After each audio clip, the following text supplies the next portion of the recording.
আমরা যতটা আবেগী ভাষার আনুষ্ঠানিকতায় 21শে ফেব্রুয়ারি ঘটা করে পালনে, দৈনন্দিন চর্চায় ঠিক ততটাই বেখেয়ালি মত এই মার্কিন নাগরিকের। 21শে ফেব্রুয়ারি আমাদের ভালোবাসা মানে বাংলা ভালোবাসা এসব বলে, কিন্তু বাংলা যখন বলে দেখি ওটা এগুলো ইংরেজি।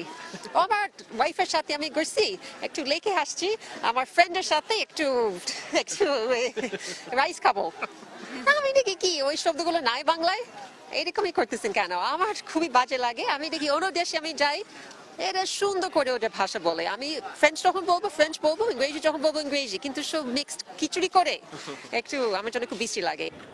দীর্ঘ আলাপে একটু ইংরেজি শব্দ আসেনি এই মার্কিন নাগরিকের মুখে। আমি ভাবছি যে আমি একজন ফরেনারের সাথে কথা বলছি, ওই জন্য একজন ফরেনারের সাথে, এই যে একজন বিদেশীর সাথে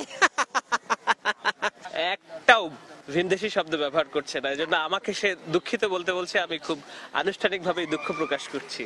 এই দুঃখ প্রকাশ যে আমরা কজন করি সেটাও নিশ্চয়ই ভাবির প্রশ্ন, তাই কিনা? এই যে আন্ডারস্ট্যান্ডিং। হাসির ছলেই নিষ্কৃতি পাওয়া গেল তার কাছ থেকে। এই যে বাংলা যে সাহিত্য আছে ওগুলি পড়বে কে?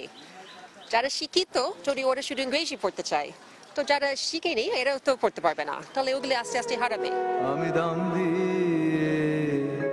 একটু একটু করে মায়ের ভাষার মধ্যে ভিন্ন ভাষার শব্দকে যে ইচ্ছা অনিচ্ছায় ঢুকিয়ে দিচ্ছি আমরা, আর আমাদের মুখে মায়ের মুখ থেকে শেখা শব্দ সম্ভারও যে একটু একটু করে কমে যাচ্ছে, সে লজ্জা কোথায় রাখি?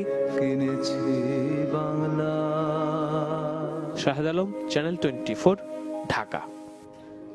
ফারাবি, আমরা কিন্তু প্রতিনিয়তই দেখা যায় ইচ্ছা অনিচ্ছায় এই বাংলা ইংলিশ মিলিয়ে কিন্তু কথা বলে থাকি। তার ভাষা হচ্ছে খিচুড়ি ভাষা। হ্যাঁ, বিশেষ করে আমরা যারা শহরে থাকি তারা কিন্তু এটা অ্যাভয়েড করতে পারেন। এই যে বলে ফেললাম অ্যাভয়েড। আমার কাছে আরেকটা ইন্টারেস্টিং খবর আছে, আবার ইন্টারেস্টিং, সরি আমি দুঃখিত।